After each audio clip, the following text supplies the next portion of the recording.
नमस्कार, मैं हूं राजेंद्र देव। उपचुनाव में पेंडुलम वाले बयान और फुटबॉल वाले बयान पर संग्राम जारी है बीजेपी और समाजवादी पार्टी के बीच में।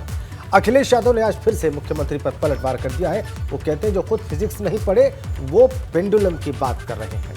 हम आपको सीधा हमारे संवाददाता अनुभव शुक्ला के पास लिए चलते हैं और उनके साथ इस वक्त मौजूद हैं बीजेपी के प्रदेश अध्यक्ष भूपेंद्र चौधरी। अनुभव निश्चित रूप से उनसे इन तमाम विषयों से जुड़े सवाल करेंगे और उसके जवाब आप देखेंगे। अनुभव, बिल्कुल हमारे साथ बीजेपी प्रदेश भूपेंद्र चौधरी जी हैं, उन्हीं से जानेंगे क्योंकि ये मैनपुरी का जो बाई इलेक्शन है ये अगर हम देखें तो एक सियासी फाइट के तौर पर सामने आ रहा है। 2024 के लोकसभा चुनाव से पहले बीजेपी की कोशिश है कि यहाँ जीत हासिल की जाए तो समाजवादी पार्टी प्रतिष्ठा बचाने में जुटी है। भूपेंद्र जी, ये कल मुख्यमंत्री ने कहा कि शिवपाल यादव पेंडुलम की तरह है। अखिलेश यादव ने जवाब दिया है, वो कह रहे हैं कि जिसे फिजिक्स नहीं पता वो पेंडुलम की बात कर रहे हैं और चाचा ऐसा झूला झुलाएंगे कि पता नहीं चलेगा। शिवपाल जी समाजवादी पार्टी के संस्थापक सदस्यों में से हैं।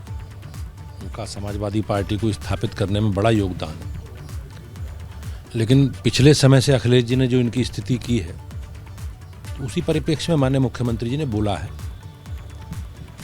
जहाँ तक वर्तमान परिस्थिति है, समाजवादी पार्टी और समाजवादी पार्टी के सभी नेता ये मान चुके हैं कि तीनों सीटें मैनपुरी सहित खतौली और रामपुर और मैनपुरी तीनों सीटें समाजवादी पार्टी हार रही है और इसलिए अखिलेश जी अब चाचा जी को मनाने का काम भी कर रहे हैं।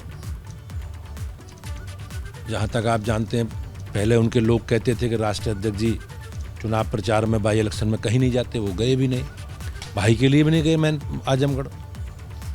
अब वो घर घर घूम रहे हैं, गली गली घूम रहे हैं, चाचा को भी मना रहे हैं। तो चाचा पेंडुलम तो हो ही गए, चाचा कभी इधर जा रहे हैं कभी उधर जा रहे हैं। तो निश्चित रूप से जो जनता का मूड है, जनता का मन है, उसे समाजवादी पार्टी भांप चुकी है और समाजवादी पार्टी मैनपुरी सहित तीनों चुनावों में हार रही है। अच्छा, आपका दावा है कि तीनों बीजेपी जीतेगी? तीनों बीजेपी। लेकिन एक सवाल ये है कि जिस तरीके से उनकी सुरक्षा घटाई गई, समाजवादी पार्टी ने साफ तौर पर सरकार की मंशा पर सवाल उठाए हैं कि ये उनके साथ आ गया अखिलेश यादव के साथ, इसलिए आप लोगों ने सुरक्षा घटा दी।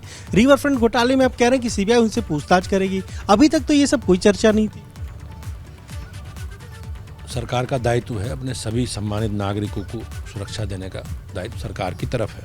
हम सरकार में हैं, हमारी पार्टी सरकार में है, लेकिन किस श्रेणी की सुरक्षा दी जाए ये राज्य स्तरीय एक समिति इस पर निर्णय करती है। इंटेलिजेंस के आउटपुट वगैरह जो भी उनकी व्यवस्था होती होगी, तो उस समय परिस्थिति वैसी थी, जो रिपोर्ट आई होंगे उन्हें श्रेणी की सुरक्षा दी गई है। अब सुरक्षा समिति ने तय किया कि उससे वैसी स्थिति है नहीं, तो अब जेट से बाई कर दी गई है, अब भी सुरक्षा घेरा कड़ा है। इस तरह की कोई स्थिति नहीं है, ये सुरक्षा को समिति को निर्णय करना है, उसी आधार पर सरकार को निर्णय करती है। जहाँ तक रिवर फ्रंट घोटाले का मामला है, हम लोग किसी भी प्रकार के भ्रष्टाचार के खिलाफ हैं और वो हमारे संकल्प पत्रों में, घोषणा पत्रों में है कि हम लोग भ्रष्टाचार को समाप्त करने के लिए संकल्पित हैं। जहाँ तक सीबीआई का विषय है, सीबीआई की प्रक्रिया एक निरंतर चलने वाली प्रक्रिया है और निश्चित रूप से जो भी दोषी होगा, हम दोषी के साथ नहीं हैं जी। हम लोग जिन्होंने अपराध किया है, जिन्होंने भ्रष्टाचार में जो लोग सम्मिलित हैं, कोई भी हो, हम उनके खिलाफ सरकार कार्रवाई करेगी। उपचुनाव के वक्त अगर ऐसी बात सरकार की तरफ से, बीजेपी की तरफ से की जाएगी तो क्या इसे प्रेशर पॉलिटिक्स नहीं माना जाए? नहीं, ऐसा नहीं है जी। अब उस समय भी जहाँ तक सुरक्षा वाला विषय है, सुरक्षा के विषय में वो मैंने जैसे कहा एक प्रक्रिया है, एक विधिक प्रक्रिया है और विधिक प्रक्रिया का पालन सब करते हैं। हमारी सरकार भी करती है, उनकी भी करती है, वो भी सरकार में रहे। अखिलेश यादव ने मैनपुरी में कहा कि खास तौर से सेलेक्टेड पुलिस वाले, एक खास बिरादरी के पुलिस वालों की ड्यूटी लगाई जा रही है और एक खास बिरादरी के पुलिस वालों की ड्यूटी वहाँ पर काटी जा रही है मैनपुरी में। ऐसा वो करते रहे हैं, ऐसा उनकी सरकारों के समय वो इस तरह का प्रयोग करते रहे, तो उन्हें अनुभव है, वो अपने अनुभव को लेकर उनके मन में ये शंकाएं आ रही हैं।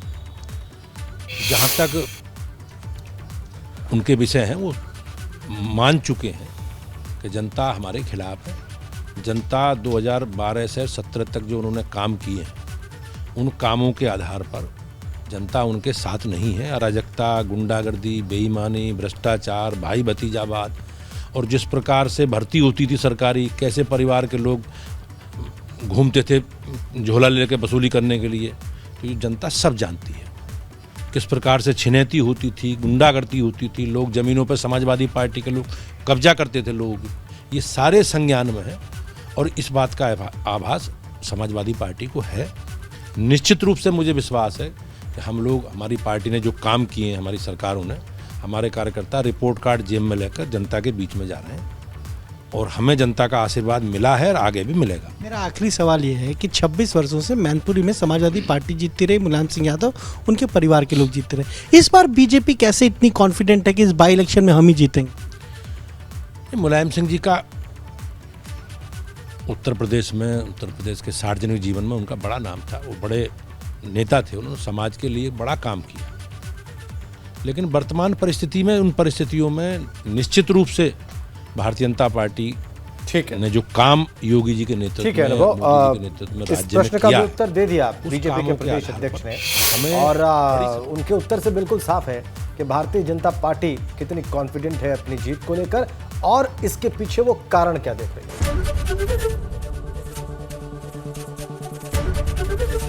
एबीपी गंगा, खबर आपकी, जुबान आपकी।